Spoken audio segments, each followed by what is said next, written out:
Good morning. Today, here at the spec house that I currently have under contract to sell, and I want to talk about the biggest screw up I've ever had on one of these spec houses. This is it right here. This wall right here constitutes the biggest screw up I've had. I've done 5 of these spec houses, and this is probably my biggest error so far. Turned out fine, but just in general, I should have built a more narrow house on this lot. Here's what happened, okay? So when I first bought this lot, I had my concrete guys over here, and we looked at it, we reviewed the size, we reviewed the house I wanted to build, and he thought that this house would fit on here without any issues. I had it surveyed. That means they put some pins in the ground, showed me exactly where it was going to be.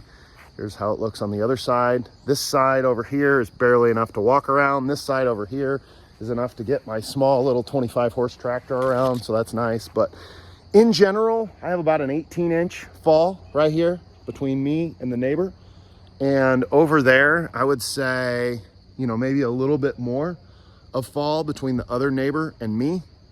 And I tried to prevent this. I tried to get my subs over here early and ask if this could be built on this without any problems. And they said that it could, but this is just what happens sometimes. It couldn't, right? They reviewed it twice. They kind of screwed up. I screwed up. I take the blame for all this stuff. Why not, right? It's not like they're gonna do anything about it. So I screwed up. I should have built a narrower house on this lot, but in hindsight, I learned that these retaining wall blocks only cost about 40, 50 bucks, depending on where you get them. Here locally, you can get them at a concrete supplier. They take their leftover concrete and just put it in a form and pour these and then sell them so they don't have to waste their concrete, because once it's mixed, it's mixed. They can't do anything about it. They can't unmix it. So here's kind of how this looks on the front side.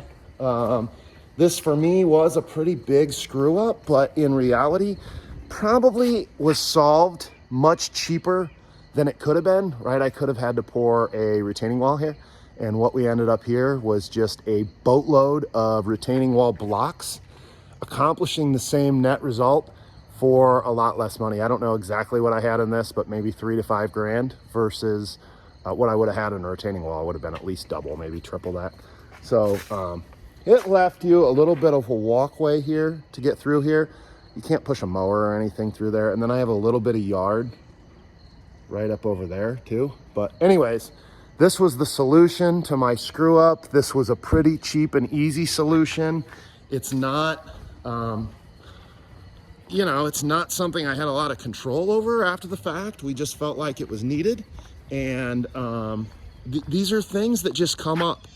And I'll tell you this, you're gonna have a lot of these if you're gonna have a lot of minor issues if you build. This was the second one I had on this house, right? So this right here is an island.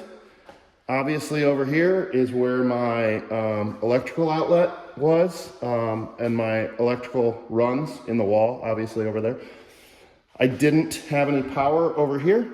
And that's something that should have been done when I laid out the house. I should have reminded my subs that this wasn't an L kitchen, it was an island, which I forgot to.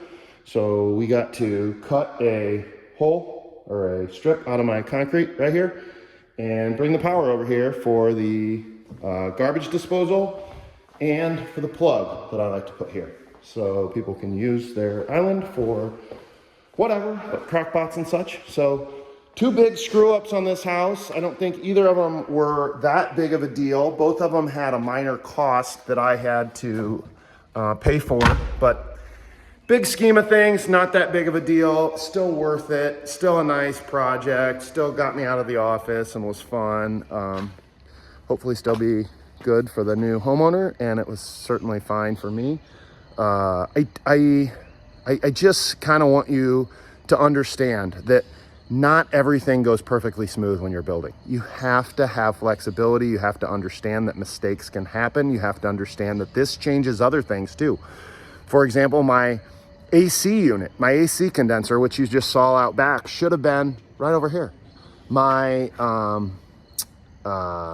gas all my gas stuff should have been right over here. Well, obviously no one was going to put anything over there, no contractor, so there's just not enough room. So everything had to be rearranged and repositioned, but in reality, it's not that big of a deal. Like if you just realize that, hey, this is out of my control, you know, if I wanted to solve this, I could tear it down and start a new house, which that's unrealistic. So you just have to kind of roll with the punches and move on.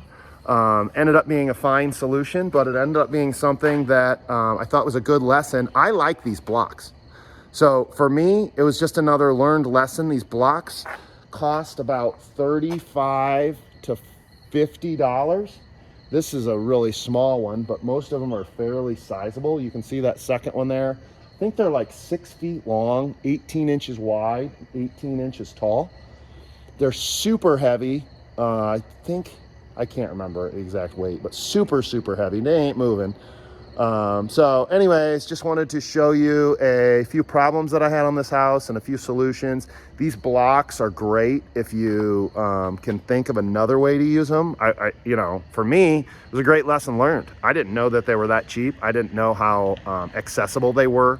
So for me, I counted this as, you know, a great lesson rather than a horrific problem for this house. I think the house ended up fine now, just like it would have been either way. So anyways, just a precautionary thing. If you end up wanting to do your own general contracting, it's not always smooth sailing, and everything doesn't always work out exactly how you think it will, even if you've done this multiple times, and even if you try your best to meet people ahead of time. Sometimes they're just wrong, or they screw up, or they give you bad advice, or something comes up, and you just have to make changes and be flexible. So hopefully this was helpful.